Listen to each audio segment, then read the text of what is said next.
I think the Saudi League is not worse than France League. Players in their prime were not playing in the biggest league, Premier League, Bundesliga. What if I told you that one of the richest countries on earth tried to buy football itself and still failed? In 2023, Saudi Arabia's football revolution wasn't just bold, it was unprecedented. It had Cristiano Ronaldo, Benzema, Neymar, Kanté, Mahrez, legends who had conquered Europe. Suddenly, all of them were swapping Madrid, London, and Paris for Riyadh and Jeddah.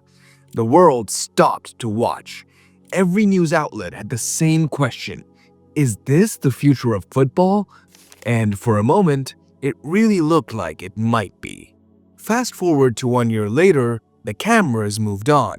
The stadiums emptied. The buzz evaporated. And what was once hyped as football's next superpower became just another cautionary tale. So, what really happened? How did a league with unlimited money, political backing, and global stars fail to stay relevant?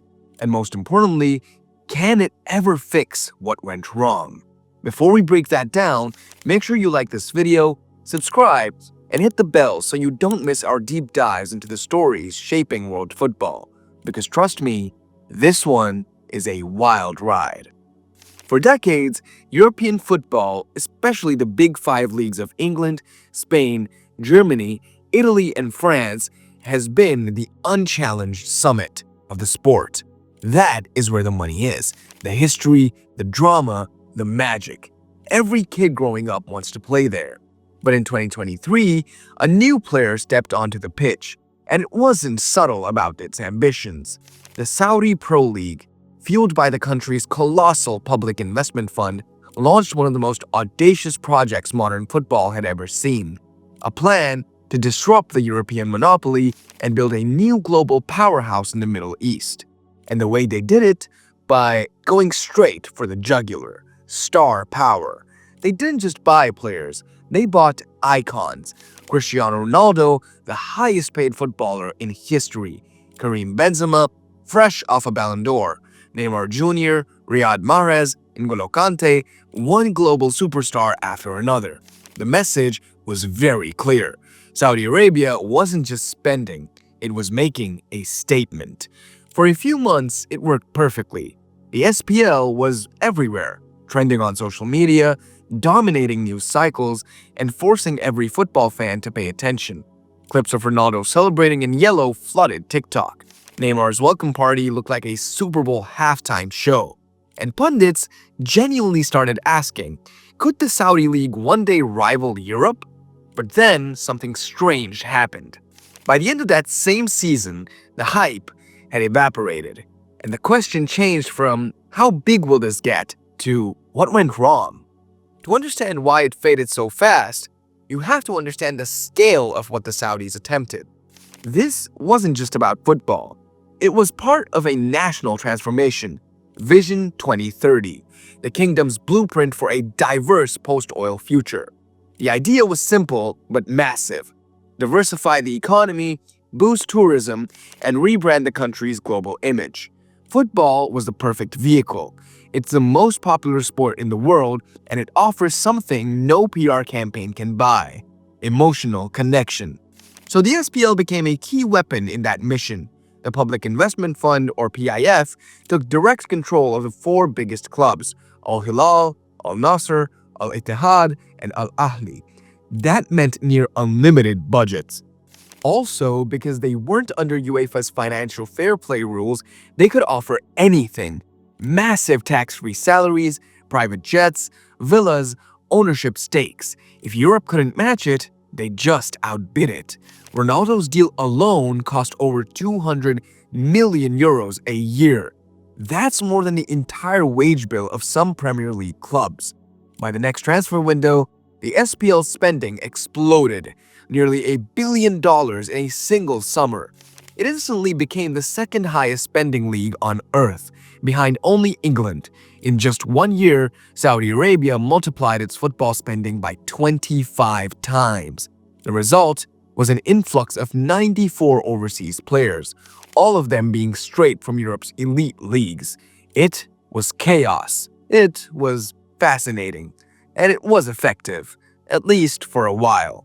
Ronaldo's arrival alone made league viewership skyrocket, reportedly a seven-fold increase overnight. Matches that once aired on obscure regional channels were now broadcast in over 184 countries. Social media numbers exploded. Al Nassr went from less than 500,000 followers to over 26 million within a single season. The world was watching. But here's the thing. People were watching for the players, not for the football. The SPL had become a global headline, but not a sustainable product. Because while the hype was huge, the commercial return was microscopic. The best example, the international broadcast deal with DAZN, a streaming deal across multiple European countries worth just $500,000 for an entire season.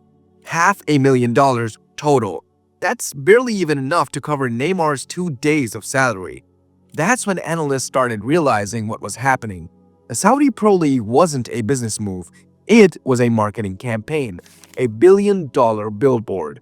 They bought exposure, not infrastructure, and exposure eventually fades away. By 2024, as the headlines dried up, so did global interest. Search trends, viewership numbers, social media engagement all plummeted back to pre-Ronaldo levels. Because the truth is brutal. You can buy attention, but you cannot buy loyalty. Fans tuned in to see Ronaldo's free kicks and Benzema's first goal, not to watch Al Riyad versus Damak on a random Friday night. There were no rivalries with decades of tension, no historic derbies, no generational fandom passed down through families. European football isn't just entertainment. It's about heritage. It's religion. It's deeply personal. The SPL did have stars, but what it lacked was a soul. And what's even worse is the fact that it did not have balance. The four PIF-backed giants monopolized everything: talent, money, and spotlight. Al Hilal, Al Nassr, Al Ahli, Al Ittihad. They became a mini super league inside Saudi Arabia, leaving everyone else in the dust. Yes, the league's average squad quality improved, but outside those four clubs, the product was still far below European standards. The matches lacked intensity, competition, and atmosphere. And that's where the most visible crack appeared: the stadiums. Despite the hype, the stands told a different story. Sure, the league reported an 11% increase in total attendance, about 2.5 million fans across the season. But the average attendance per game was only around 8,000. To put that in perspective, that's less than half the average of the English Championship, England's second division. And that's just the average. In reality, the numbers were wildly uneven. Al Hilal and Al Ahli had solid crowds of 20,000 plus, but smaller clubs, some were drawing less than 1,000 fans a match. In fact, one fixture between Al Hazm and Abha had a crowd of 117 people. 117. That's right.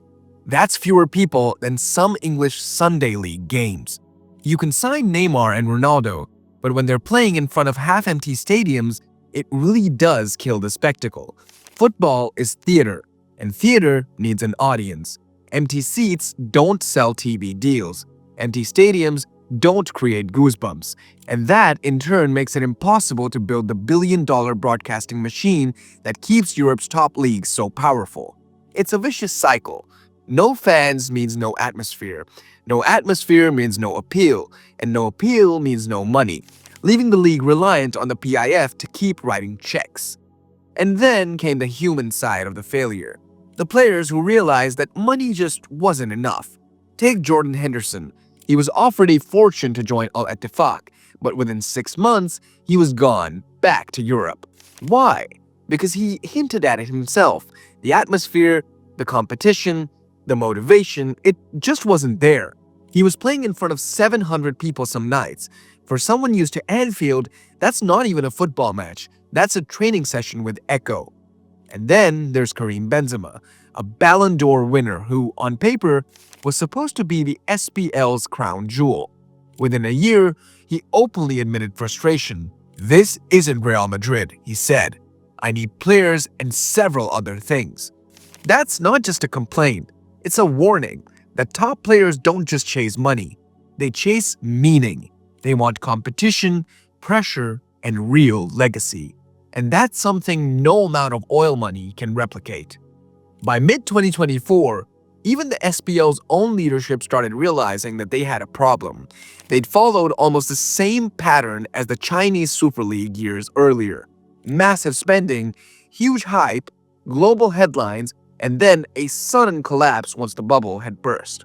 So they hit the brakes. The 2024 transfer window marked a turning point. Spending was slashed by more than half. The focus shifted from big names to sustainability, from reputation to reality. Instead of aging superstars, they began targeting younger players, prospects with resale potential. They even launched a new Player Acquisition Center of Excellence, a fancy name for a department meant to stop the chaos and start building smarter. It was the right move, but the question remains, was it enough? Because what Saudi Arabia is trying to do isn't impossible, it's just very long-term. You can't really buy football culture overnight. You have to grow it from the ground up. To truly compete with Europe, the SPL needs to change 4 things, not on paper, but in its DNA. First, genuine privatization. Right now, most clubs still depend directly on the PIF. That's not a football league, that's a government project. If the PIF ever shifts priorities, the entire structure collapses. The solution? Sell stakes, decentralize, and force clubs to become financially responsible. There's already a promising start. An American group, the Harbor Company, brought into Al Khulud. But that's just one. Clubs need to generate their own revenue, invest in their own communities, and stand on their own legs. That is how you build longevity. Second, cultivating real fan culture. The SPL can't just rely on Ronaldo's Instagram followers. It needs actual people filling seats, week after week, because they love their club. That means supporting smaller teams, promoting local derbies, creating stories. Rivalries are what make football addictive in the first place.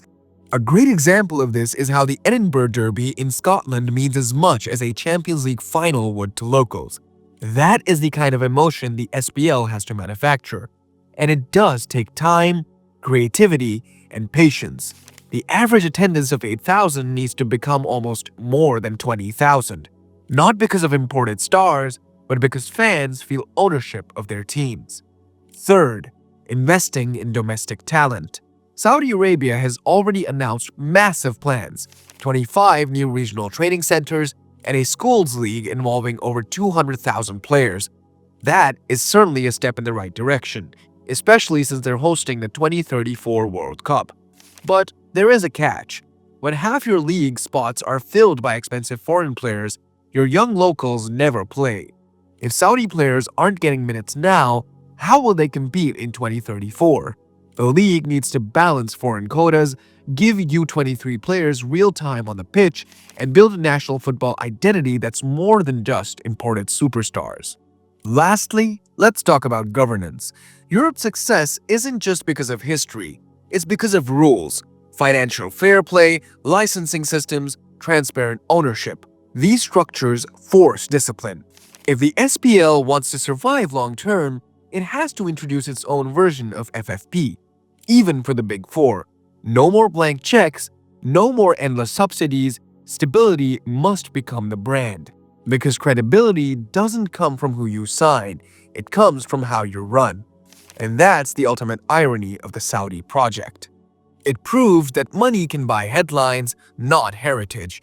They brought Ronaldo's goals, Neymar's flair, Benzema's class, but not the magic that makes European football eternal. Because the magic isn't in the transfers, it's in the stories.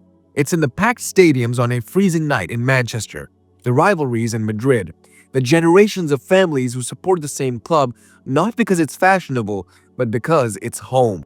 That's what the Saudi Pro League is missing, but it's not hopeless. If they shift their focus from spectacle to substance, from imports to identity, from oil money to organic growth, the SPL could still carve out a lasting place in football's global hierarchy. The hype is over. Now comes the hard part, the building. So, Can Saudi Arabia actually do it?